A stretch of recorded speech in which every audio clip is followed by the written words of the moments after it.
Good morning, good evening, good afternoon to everyone who may or may not be joining us. Give us a shout out in chat if you're here.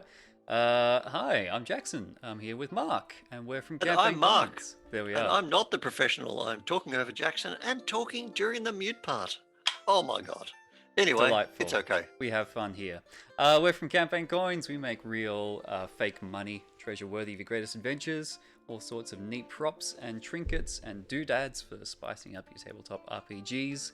And we're back with a series of streams and talking about how to use the delightful stuff we make in your role-playing game campaigns. That's the hint is in the title, campaign coins. And weirdly enough, a campaign coin also is used by kind of services as a commemoration of some campaigns. So, every now and then if you Google search, you end up in the Gulf War. But we're all about the role playing here. And we do have a surprise guest. Oh, but he's currently licking his foot, so we won't put the camera over there right now. I wouldn't want to see that. But Milton from Security is here to supervise and voice his opinions. Excellent. This is part 2 of our Using Coins in Campaign series, because with the wonders of Twitch, it's an easy way to talk to you and to record the proceeds and have just something to reflect on. So we'll be talking today, we go for about 45 minutes, and you right there can win stuff. You can win stuff. If you're keen to get some more treasure into your campaign, you can do so with $25 of campaign coins credit by typing in !treasure, one word, into the chat. If you are there, then you probably should type that in the chat right now, because that'll put you in the draw to win $5 worth of campaign coins credit by the end of the stream. Get on it if you're there. Beautiful. Which is really free postage, like free super fast express postage anywhere, delivered by 4 kobolds in a gyrocopter, or I don't know, maybe USPS. Yeah, mileage may vary. Who can say? All right, so before we start, we also need to mention that the delightful sounds that we're hearing in the background, the tinkling of glasses and the clattering of coins and the delightful strumming of bards, is provided by Syrinscape, which is a very cool app and website that injects music and soundscapes into your tabletop role-playing game experience. It's got all kinds of professionally made soundscapes that link into the official published adventures from Wizard Coast and Paizo with Pathfinder and all sorts of other role-playing games, Call of Cthulhu and Cyberpunk. Got Cyberpunk soundscapes now as well. And it lets you just pipe that straight across to your players even when you're playing online. It's pretty neat. We dig it. Syrinscape. Yeah, the streaming on Tool Online is great. And they're doing really nice streams. I watched Ben, and he was like mixing live and answering questions. They've just done Chapter 5 from Curse of Strahd, and it was so creepy. Oh my God, I wish that was around 2 years ago when I was running Chapter 5 of Curse of Strahd. So yeah, and they've just released a full sound set for the Pathfinder beginner box as well. Hey, and indeed, Ben showed us a neat trick about highlighting questions. He was doing an AMA stream, which is kind of what we're doing now as well, even though we're going to be talking. We're answering any questions. So if you want to see your Twitch avatar and message pop up on the screen, it'll be quite exciting. By God, look, Mar, I'm on television. Give us a shout. Give us some questions. Let us know if you're watching right now. We'd love to know that we're not shouting into the void. Well, void or no, we've got lots to talk about, and we'll always have YouTube. So, using coins in campaigns.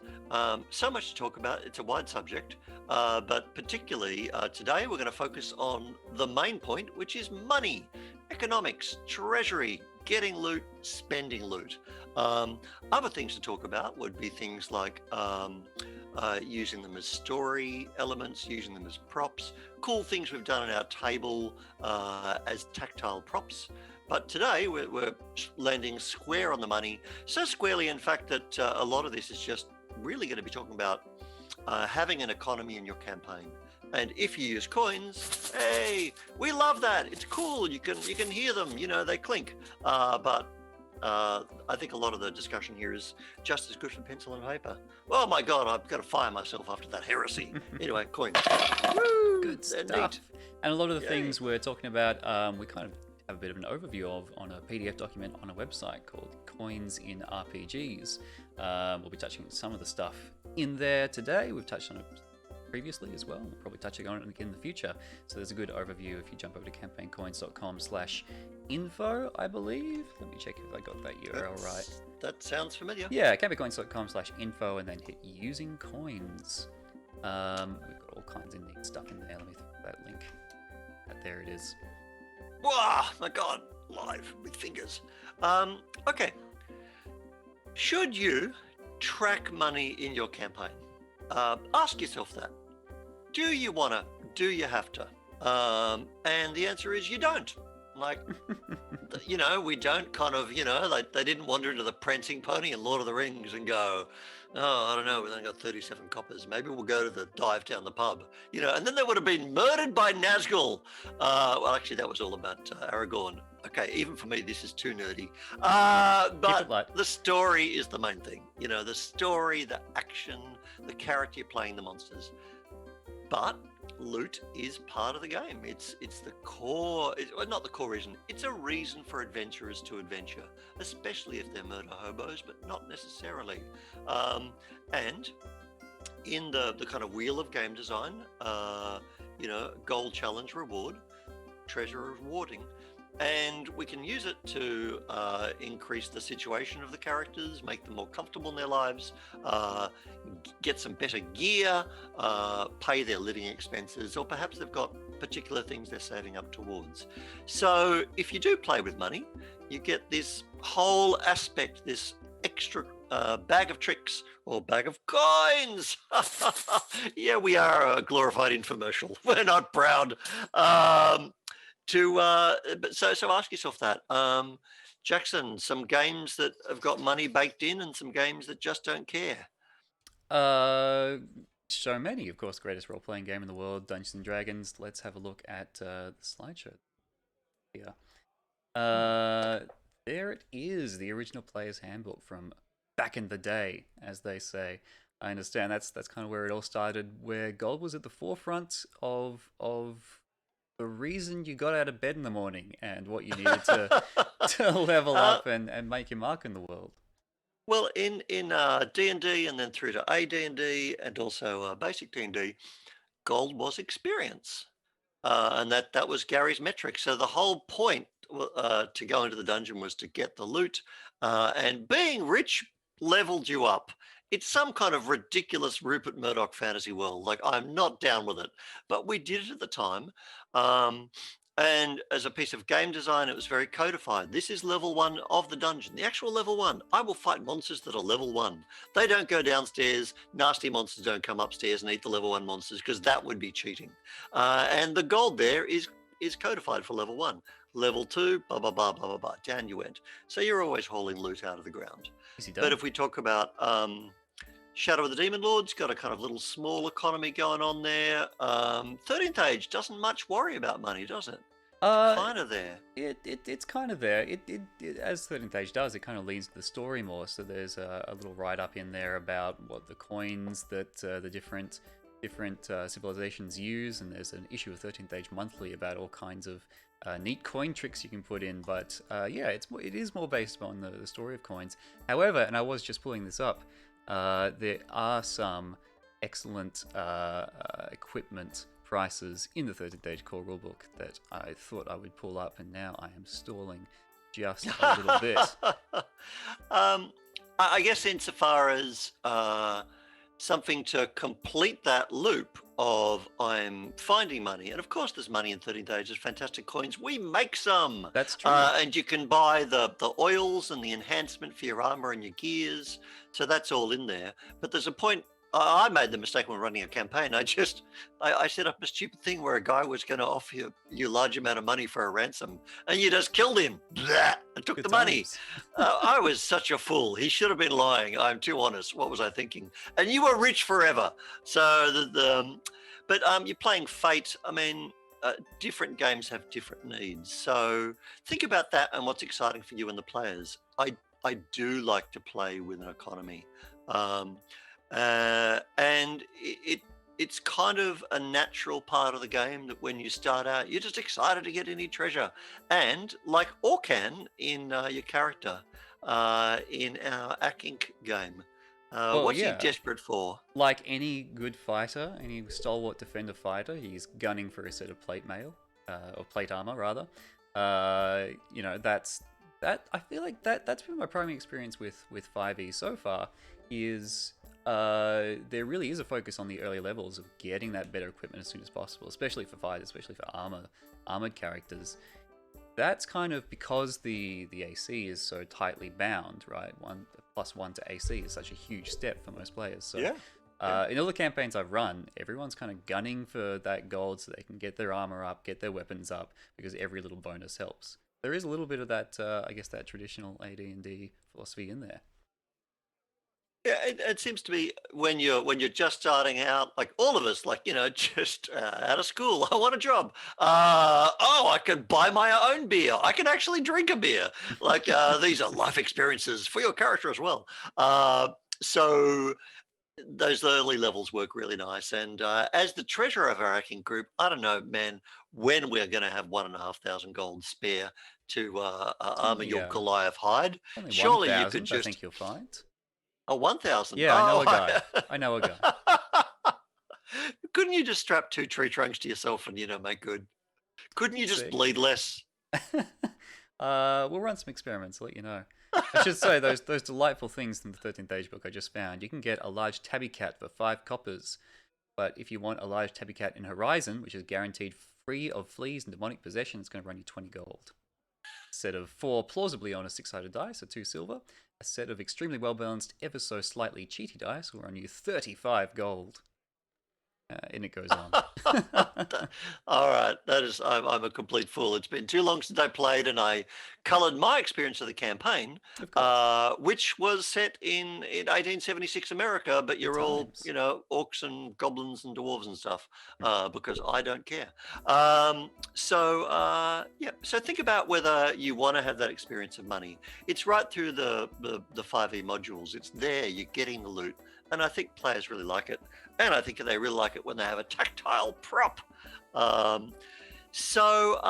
we've got a little bit of a guided tour here of some different design approaches to money in the game through the kind of course of the design.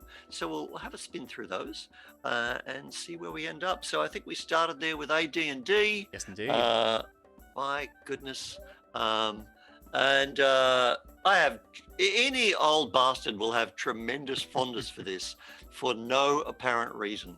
But it's just, the song that was popular when you're in high school, even if you just can't stand that song, Rod Stewart, Young Turks, it makes you happy because of the time and the place. Me playing Defender in the video game arcade at the hill opposite the school.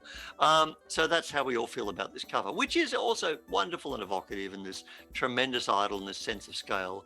What is just weird about it is these people are not adventuring. They're just going to work. They've clocked on. Like, I'm going to clean my sword, and the sage is boring someone rigid. And then this, I don't know, I guess this guy's a cleric. He's talking to the fighter. Oh, then we'll go over there. And 2 other guys, like, laboring away, getting the eye out. Go, can you bastards give us a hand? So all the excitement has happened. Like all these lizards, they're dead. And they have died like Hollywood stuntmen. Look at that. Look at that ostentatious opera singing lizard. Oh, Rufus! Down he goes over his buddy. I feel sad. I've never looked at the cover so in depth. This is great. It's just tragic. Poor Rufus. My God, they loved each other. They worshipped that thing. They basked happily in the light of the ruby, and these monsters came in and ganked them. So that's a little bit of a clue as to perhaps kind of how Gary thought about money, Gary and Dave rather, that you came in, it was the experience points, you got that, and you leveled up, but you had to work at it. And of course, Gary having his wicked sense of humor, you would go into the dungeon and there'd be 23 gold, 5,000 silver, 10,000 copper, because you'd have to buy a mule. In this edition, you would hire hirelings to carry your stuff because you'd be too busy kind of being heroic and ganking stuff and getting killed by lizard men. And then, Harry, Barry, and Susanna would be hauling all your shit and hating you, saying, I'm sworn to carry your burdens. That was baked in. It was really about money and a little bit like actual mining from our hometown of Bendigo. Right, yeah, of course. As Mark just pointed out just before we started, we're from a town called Bendigo in rural Victoria, which was, came up during the gold rush, of course, during the mid 19th century.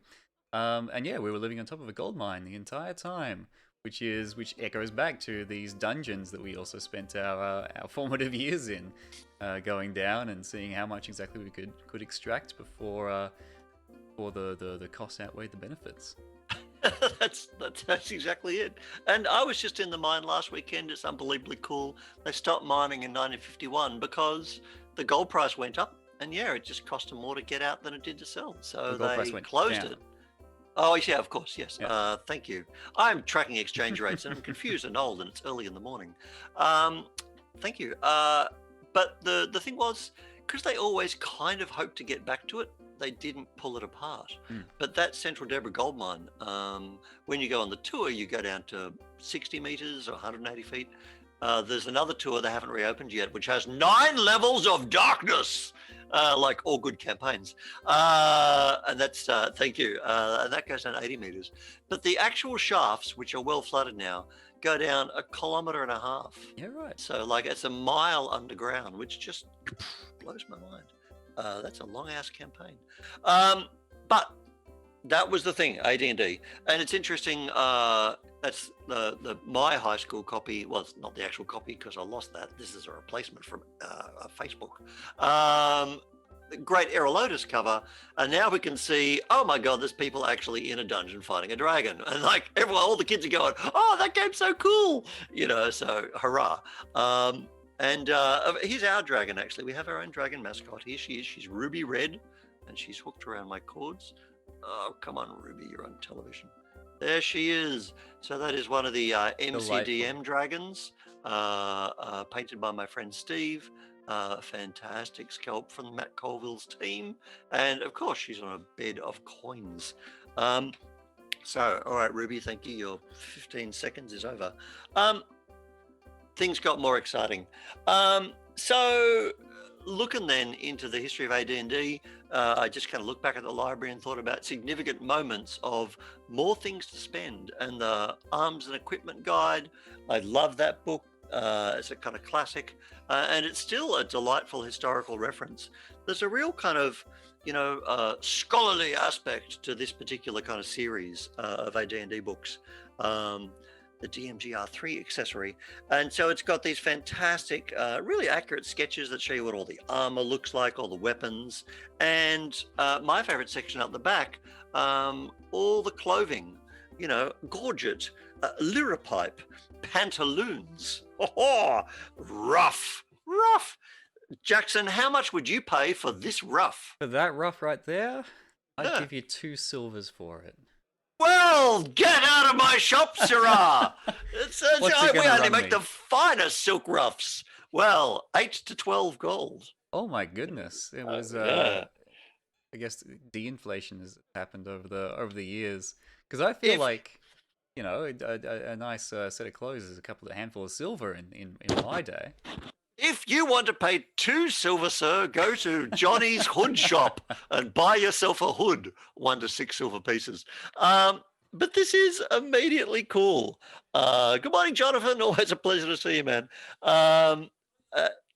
It's something about thinking about clothing and the cost of it, and the Critical Role did a whole shopping episode to get their new costumes for winter because Jester don't want to freeze out there. I don't know what the freezing temperatures of Lollipop, probably nothing at all.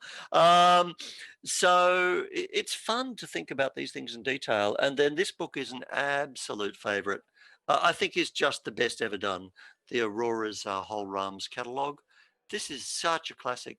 You can get it on the DM's Guild, like all the old stuff, or perhaps you can kind of hunt out a secondhand copy, as I did. It's 92, and the design concept is by Anne Brown. So absolutely, she nails it. And then Robert King and Co. Followed it through. But this is a wonderful book. There's the Wizard's Laboratory page with all the stuff that wizards are going to need. How much would you pay for a pound of sesame seeds? Pound of sesame seeds. 8 coppers. Well, these are fine artisanal sesame seeds from the Neverwinter. You see, it's I don't know how they harvest them up there, but that's let me see, sesame seeds. That's 3 silver for you. Is this because like people are buying these books because they've found that their players have too much money? And they're like, well, I need something to spend them on, so the prices are a little bit higher than I'm expecting, perhaps, like what they would be in a core book. Because the target demographic is groups and DMs who want a money sink. Maybe that's a little bit. There also may be a little bit of. I mean, obviously we have the spice route, historically, and how spices were so incredibly valuable in England. First of all, the food is really boring, and also, India and Asia are so far away, so you've literally got to bring this stuff in, and that was the mark of the king, to have this heavily spiced food. So there might be some rarity to do with what grows in the region, because the Aurora Whole Catalogue really is based in Waterdeep. So we're immediately, and it was a great thrill. Andre is running this campaign for us using the wonderful Beetle and Grimm set. And it was a weird and true thrill to go to Aurora's realms. And I got so excited suggesting musical instruments to the bard that eventually it began to shit Andre, because a yachting, you need to buy a yachting. Oh my goodness. Whether half-elf or human, and whether in the wilds of Icewind Dale or the sprawling Hordelands, yachting music is the bard's staple diet. All our yachtings feature sturdy spruce construction, a fretted fingerboard, cold steel string, and a leather case. How much would you pay for this fine yachting, Jackson? Doesn't matter. The barbarian's still going to call it a loot. Oh, as a musician, you speak with a truth and candor that is truly heartbreaking. That's right. 8 gold. I'd pay 8 gold for that yachting. Here we see, and as we get into this really interesting depth of campaign, the bargainer. And I've seen you do this at the table as well. I do. And I'm kicking you out again because I want 30 for this yachting. You need to go to Johnny's secondhand yachting yacht. But all I can say is, when you give it a powerful strum, tell the people in the front row to stand back when the strings go.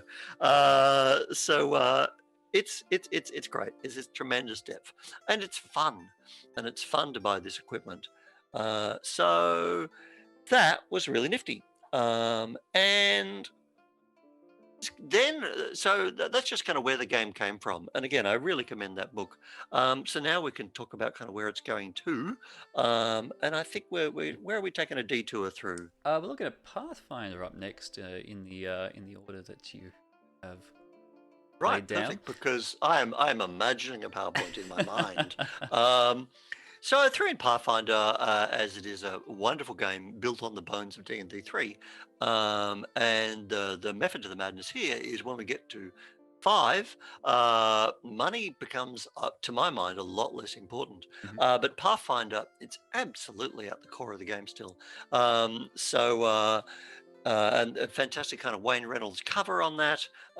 Again, it's fun to see how it's kind of all dynamic, with the traditional kind of job breakdown of the bloke hits the dragon and the woman blows it up. We need to flip that around sooner or later, but here we are.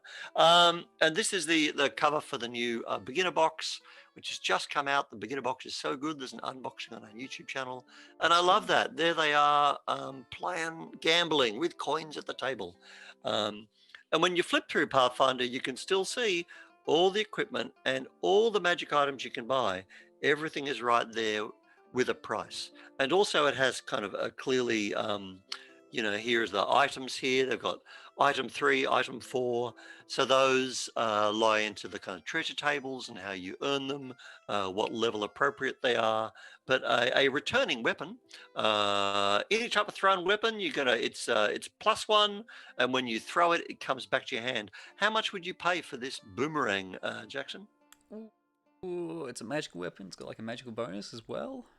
Mm. About 80 gold, I reckon. You're getting good at this. That's 90. 90. Yeah, bravo. Very good. Yeah, 90. Yeah, so you're excellent. Yeah, man, I can't wait to get a boomerang in Pathfinder. That's awesome. That's so great. loving Pathfinder, loving the new edition. That's kind of the ethos that Pathfinder is built on. It's giving you all of the options right in front of you, so that you can scroll through and find exactly what you need to build the character exactly as they are in your head. Succinct and accurate, and I adore it. Oh my god, the times I spent looking at feats and thinking about which way I want to go. The Ultimate Equipment Guide, I can't hold it up because it's in my Melbourne library rather than my Bendigo library, but that was a fantastic volume, just full of stuff. So at the table, of course, sometimes I just go open book. There it is. Like if it's in there, you can have it. Ultimately, no, there are no supermarkets in Galarian, so not everything should be there. You could do some prep as to what's available, but it's fun for players to think about what would enhance their character or what they think is a good story, and to make it available. And that book lays it out really clearly. So all up for Pathfinder and the sensational new edition, which continues that tradition through. So in the back of the book, and when you get in the Dungeon Master sections of Pathfinder, all the magic items are there, and they're all defined, described, and priced, ready to go. And then we get to 5th edition. There And it is. Actually, just sitting here thinking, we kind of overlooked the Black Sheep, which is where I started at 4th edition. I was just thinking a lot of these kind of ethos from Pathfinder of having all the options there is kind of like how 4th edition was built. The default setting of 4th edition was very high magic. All the magic items had a price, which is where 5th edition departs from. But yeah, back in 4th edition, you could actually go shopping for magic items because they were just sitting there on the shelf. There was a supermarket. It was delightful. I remember a game, one of the first 4th edition games you ran for me, there was a delightful magic shop owner named Hans Schleppel. Do you remember Hans? Oh my god! Whose head sat in a jar on the counter and his body lurched around, pulling things off shelves for you and showing them. And then you later admitted you stole that from Futurama, but I was delighted. By way of Hellboy, that is fantastic. Ah! No, over here, you fool! Ah! There you go. Yeah, I can't claim the copyright on that gag, but I absolutely remember that now. Yeah, that was all in there, and because it was an assumption, and I think 5th edition is a masterpiece of design.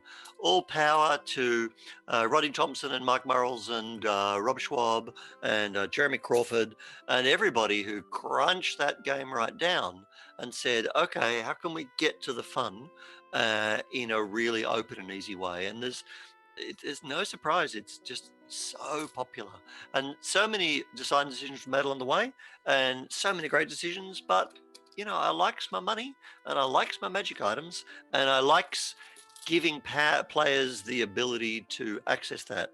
Now, they're very clear. It's your game. Do what you want. Xanathar's Guide has some guidelines for about what it should pay, but I kind of like someone to do the work for me. It's kind of why I buy the book. If you look at Starfinder, the costs of all the gear in Starfinder, like clearly Amanda and James and the team had some Excel spreadsheet of doom in which they go, okay, what's the range? What's the ad? What's the thing? Like hit the button, boom, Delightful. 1,462 credits. On a It's Tuesday. very exact. Yeah, on a Tuesday. Yeah. Because, when you're just sitting there pushing buttons, you can just transfer the exact number of credits around, which doesn't help us quite. when we've got real money with numbers on them. That's You right. That's my ATM card doesn't sound like that. So it's there within D&D. Yeah, Xanathar's Guide is a sideline. I believe, I can't remember, is it Xanathar's Guide or somewhere else, there's a downtime activity where you can spend some money researching and scouring the city for who's selling a magic item and where, and then you actually have to roll on one of the loot tables in the Dungeon Master's Guide to see what magic items you turn up. Then I think there are some price guides in there, so it's it really matches the kind of, guess you could say, the default setting of 5th edition, where magic items are rare, and usually if you want to find one, you got to go out and get it yourself rather than just buy it in the supermarket. But yes, in campaigns where there is a lot of money being thrown around, a lot of money being earned, sometimes you just want to go shopping and buy your magic items. So Get your stuff, and it's just a choice, and perhaps it's so interesting where the game is at right now that, and I love going to shows, particularly when we just sell Penny's book, The Three Dungeoneers, at a pop culture show, because then you get like super enthusiastic D&D players. Like if you go to Gen Con, you get the history of the hobby like this. But if you go to the pop culture show, you just get people just coming in. And they describe their characters and their stories in a way I have never ever heard. It's just kind of women coming up and talking about, yeah, we're doing this and this and this, and it's just so excited. And they don't kind of care about all this stuff. They're not kind of bound down by it. But we should you talk know, about the Three Dungeoneers, of course. Here they are. hey, There's Hazard, there's Doom. They are some of the Three Dungeoneers, greatest adventurers, greatest fighters, but terrible financial planners, and they end up broke at the end of every adventure. Penny's written some stories about them, which you can have a look at campaigncoins.com/fiction. Ebooks are there. There's 2 5-story volumes. You can download the first story from each volume absolutely free right now. Give them a read. please do. And she's just tried to pack in as many kind of classic gags. You may recognize yourself either as the sighing dungeon master or the idiot player within those pages. We certainly hope so. So if you're having money at the table because you want to have money, there's a few books in my library which I've really enjoyed and which I think kind of help have more things to do. And I just want to say about the magic items, Jeremy Crawford does say kind of clearly uncommon magic items are uncommon for a reason. It doesn't necessarily follow anything. They just think there should be few of those things. Now, that's up to you, but it's nice to have some price guides. So I think we've got a DM's Guild supplement that I found pretty handy. Yeah, the Discerning Merchant's Price Guide. Is that in it? It certainly is, yeah. This is by Dave Eisinger and Faye Rune Labs. Yeah, so I can't hold it up because it's a PDF. It's a really cheap PDF. It's like just a couple bucks.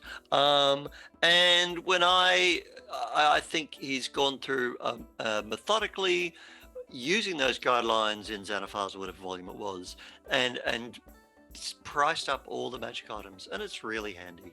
And when we were running Sea King's Malice by Alex Cameron, which is a fantastic nautical and underwater adventure, it is really, really fun. I commend Sea King's Malice to you.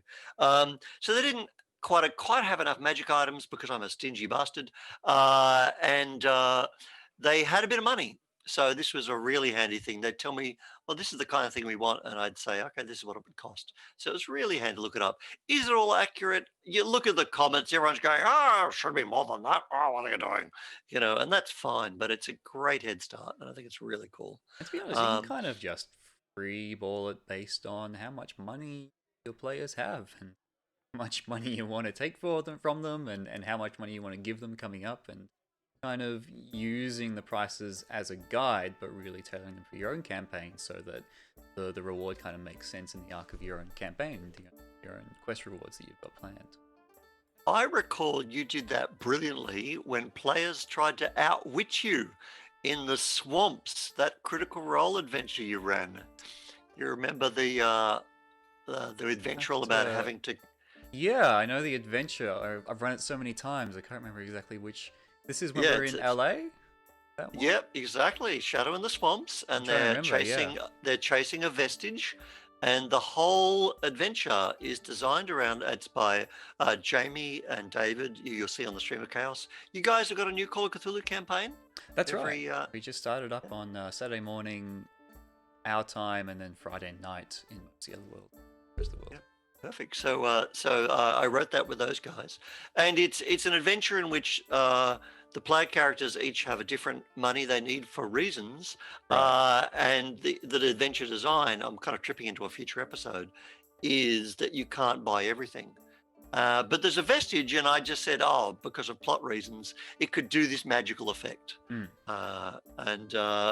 They That's tried to right. get you. Yeah. Yeah, they did. Yeah. So the whole point is, you know, you need all this money. Your boss wants to buy an airship.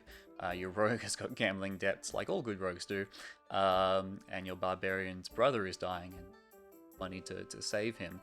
Can't afford everything, so what do you do? And so they get this magic item at the end, which has this fantastic power.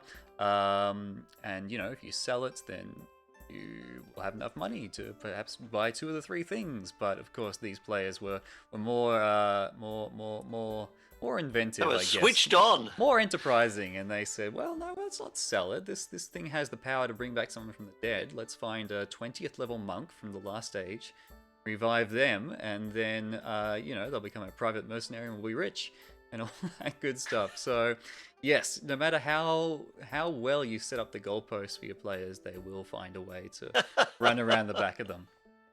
And I recall, and they were talking about just in components alone, like the book says it has a $10,000 diamond in it, like let's rip the diamond out or whatever it was. Right.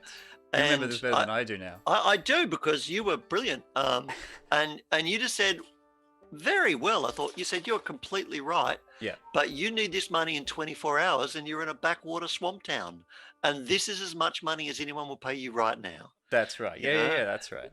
And so, yeah, I mean, you know, it's great when my rule is like, players say something clever, that's great. But if they're trying to actively hose the adventure and skittle around, and I want that moral problem, then, you know, supply and demand. All right. So that's neat. I really like that PDF. I think we're onto the Lawsmith books now. Yes, indeed. Lawsmith's Ultimate Guide to Remarkable Inns and Their Drinks is what we've got up right now. You've got another one there, Remarkable Shops and Their Wares. Yeah, so these are fantastic, by Chris van der Linden's team. He's coming out of the Netherlands. And these, if you are running 5e, or actually, I mean, these are system neutral. You can use these for any game. But if you really want to have get that feeling of kind of daily life and shopping, I don't know if you're hearing this. I have Milton from security is giving me some opinions. If you're hearing a little, that's him. Yes, that is. Yes, thank you. Yeah, noted.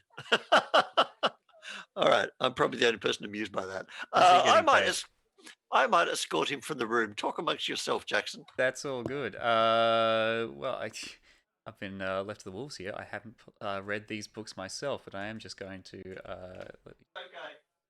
shuff these around a bit so you can see them both at the same time. You've left me in the lurch a bit there, Mark. I have not read these books, but right. Well, that clearly. There they are. I used to pause to show them side by side for the folks at home. There you are. Oh, that's fantastic. You've done the fantastic work on the stream, Jackson. Everything looks so good. We're almost professional. So these books give you some really characterful inns that you can just drop in. And every inn has a drink, a signature drink, a whole bunch of them, and then the costs for them. So here we go: purple worm wine, made from purple worm poison and white grapes. It's banned everywhere on the surface world, so it's a powerful narcotic that can last for hours if the drinker survives the initial 20 minutes. Would you drink it, Jackson? I'd have to pass. Is there a random table on there? Am I rolling? Yeah, of course there is. Delightful. Do you have a D20? Do you have a D20 at hand? Ooh, I have to. Yes, I have a digital D20, which I know you have strong opinions about. Look, here I am. As I sit here, I can reach at least 7 D20s. Let's have a look. I've got a 6. What does a 6 You've get got me? a 6. You're right. You drink your drink. How much would you pay for this experience? This is quite a high-end establishment. You are in the King's Coin. Oh my! But it's in an alley across from the cooper shop, hidden by a set of stairs that lead to a blues door. Knock 3 times and speak the words, "The king's coin keeps the king's purse heavy." Right. This is an Once exclusive establishment. I think. once inside, go to the bar and ask the barkeep for a blue maiden. After you pay, he'll escort you to the meeting room. Oh my I guess that's a goodness. little bit of fiction. But anyway, yes. I There think you the go. king's coin is a 10 gold piece. No, this is just 11 a glass. 11 silver a glass. 11 silver. All right. Probably because they plan to loot you after you die. All right, you rolled a 6. Did you? I did. You're poisoned! Woo! What? Yes, purple worm poison. Oh no. If you'd rolled a 5, Yeah. you would have contacted a lawful evil deity and spoken to it. So, neat stuff. Hilarious. So a bunch of inns there and all the drinks, but also lodgings and services, different costs. And there's a really nice metric in this game that, supplement, that you can set the quality of an establishment, and that makes the prices cheaper, but it's a chance that things will go bad. So you save, all right, we'll save at the really scungy inn, save 60%, but we might get rolled. So, and so that's really great. And the remarkable shops is in the same wise. Interesting establishments, rules for adventurers running their own shops if they want to go into commerce. Oh, great. And lots of cool things to buy. When we play 5th edition D&D, we just buy 50 gold healing potions. That's all we do. Like we should just retire from adventuring and run a healing potion shoppy. Like that's just all people want. Special services, supply and demand. So good stuff. But my favorite 5th edition book is The Mighty Strongholds and Followers by Matt Colville. This got kickstarted. He's currently working on the follow-up, Kingdoms and Warfare. So Matt dug into something that I had forgotten from AD&D, the notion of the stronghold, that adventurers would want a place where they would fortify and where they'd hang out, and thus she blows. So there's rules for setting up a stronghold, the kind of stronghold, like a cleric's going to want a temple and a fighter's going to want a keep, and how much they cost. They have their own levels, how many soldiers or priests or so on are going to be there, and the buffs that you get for owning that establishment. So this was fantastic when we played Curse of Strahd. It was perfect. They fortified the church in Vallaki and used that as a temple stronghold, and it becomes sacred ground. It literally will. At a certain level, you can kind of burn undead if they get near. So it had all these neat rules that felt very thematic for the story, but also really had the players saving up all the money they'd been collecting. They were motivated to build the best kind of fortress and stronghold they could, so that it would give them an in-game advantage, not just in the building but also in the surrounding area. And they got some abilities. They did 2 actually. They set up the church in Vallaki and also trained up the town watch to get some extra skills, which carried on to the fighter. So love this book. So if we talk about these books as kind of, the start of the campaign, the low level money, this is a nice long-term goal. So if you're giving out treasure and using fine coins to track them, thus she blows, then it's nice to have. I mean, if you've got the money there, they should be motivated to spend and have things they want. That's it. I haven't dug into it, but I think I took a stroll through that book a while ago. I'm running Tyranny of Dragons, the 2-book epic that we started when 5th edition came out in 2014. It's still going because we had some years break in the middle. But sure enough, partway through that campaign, the players capture an enormous floating castle full of gold, because it is the Horde of the Dragon Queen. And they end up with that, and sure enough, they didn't have much money to spend it on. I just kind of kept fobbing them off, being like, oh, well, you better donate it to the Council of Waterdeep so they can fund the war efforts. And of course, they didn't want to do that because it was their money. So the Barbarian was quite keen to start up a pumpkin farm. So I think I took a stroll on that book to have a look at the prices and have a look exactly what goes into setting up a farm as a stronghold. I had never thought that Conan, after his years beyond the Black River, all he really wanted to do was settle down and farm pumpkins. Well, That's delightful. The inspiration comes from his primary intimidation tactic, which is when he wants to intimidate someone, he places a pumpkin next to their head, says the words "your head," and then smashes it with his axe. So it's really him just growing more tools of his trade. That is That's Tobog, delightful. Tobog the Barbarian. With strong Day of the Jackal vibes. Maybe he needs to try with watermelons as well. Branch out. So we're going to be talking about this some more. We have so much to talk about in the coming weeks. So I think next time we'll talk more about using money at the table and how to store it and keep it. But that's what we wanted to do today. Just tickle your brains if you've been thinking, oh, money's not getting much use out of it, or you are and you want some more ideas. Those are some good volumes to look into. And we haven't mentioned it in a while. But if you are watching and if you haven't typed !treasure into the chat, then you probably should do that right now, because that will put you in the draw to win $25 worth of campaign coins credits. And we've seen Jonathan in chat so far, but no one's typed in to go into the winning. So Genrao or Genru, I don't know how to pronounce it, GIF problem all over again, still there. Type !treasure into the chat and you've got a fairly good chance of winning. And that goes for everyone watching. I can see we've got about 7 viewers right now, 7 very quiet viewers, rogues waiting in the shadows, waiting for the perfect moment to spring. Oh, we have an entrant. Let the countdown begin. Oh my! All right, we're already up to 2. We've got Genru, and Ola. And I really want to thank everyone who's tuned in. We are here in Australia, so we have actually moved the needle several times as to what is a good time for us in the morning to stream, to be convenient for viewers in the US. It's very hard to find a sweet spot for US, EU, and Australia. That's hard mode. And it seems like this morning's been a little quieter than the previous stream, so we've learned our lesson. But at least we get on with our workday after this, because there are coins to pack, Jackson. That's right. Maddie will arrive shortly, and you guys will be down to it. Absolutely, plenty of treasure to go out.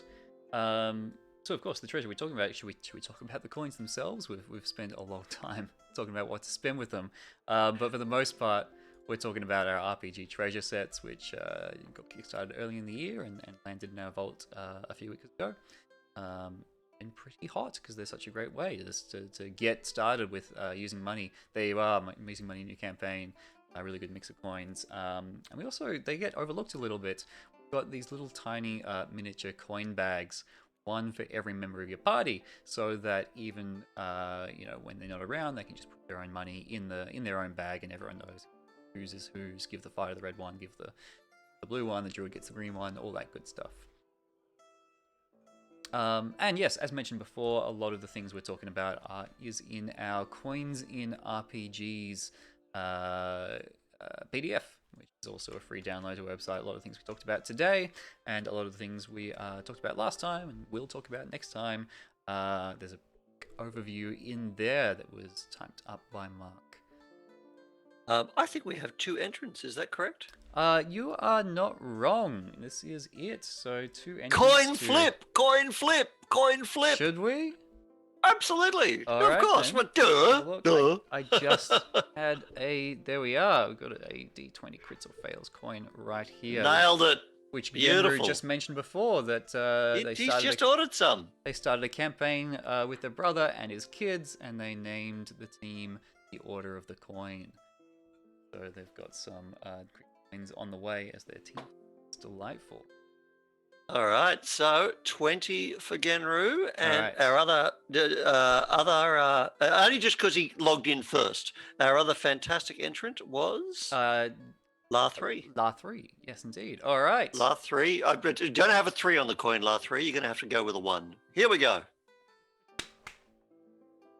It's a 20 for Genru. Oh my God! Oh, There we are. I'm sorry, La3. I cursed you by giving you the 1, but thank you so much for tuning in and for All right. being here with us. We already have your account details on our website, I believe. So look out for $25 of $5 of campaign coins credit. Well, hey, hitting your account very soon. Jonathan has been doing the hard yards. He hasn't missed a stream except when he had to work. So that is well earned, my friend. That's right. And Excellent. also, very first person to start talking to us on Facebook when we opened the group.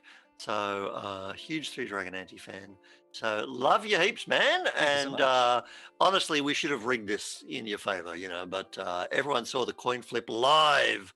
God, poor La3. Now I feel terrible. Thank you so much. All right. Beautiful. We're done. Cool. That is us. You can catch up on previous streams and this stream. If you watch it again, it was a good time. On our YouTube channel, so have a subscribe over there. We're on Facebook and Twitter. I believe I can type socials. Is that right? That didn't work at all. Social. I'm still learning all of my. There we are. Oh no, that's us.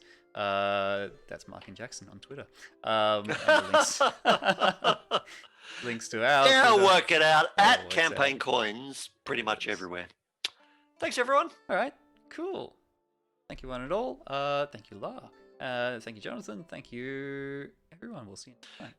Yeah, not too sure when next time is because that might be a little too close to the holidays. 2 weeks is right at the. But we will follow us and check the mailing list, and we'll make some word. But thank you for being here. Ciao.